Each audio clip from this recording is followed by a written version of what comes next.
Herkese salam.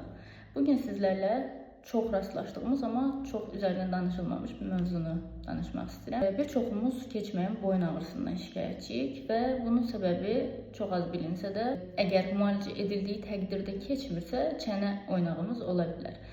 Çənəmizdəki əzələlər işlədiyi zaman struktur olaraq boynumuzdakı əzələlərimiz də gərilmiş olur. Və bir çox insan stresli olduğu dönəmlərdə və ya bədən bir stres altında olduğu vəziyyətlər deyək, hansı ki, misal üçün yuxumuzun keyfiyyətinin yaxşı olmaması ola bilər, psixolojik durumumuzun o dönəm yaxşı olmaması ola bilər. Bu kimi durumlarda gecələr yatanda diş sıxma görülə bilir.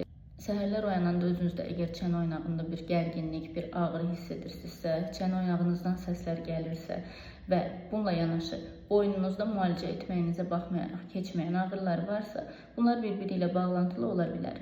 Və çox durumda zaten əgər onurğada da bir problem yoxdursa, aşağı ətraflarda da bir problem yoxdursa və səbəbi bilinmirsə boyun ağrılarının, o zaman artıq çənə oynağına baxılmasını tövsiyə edirik.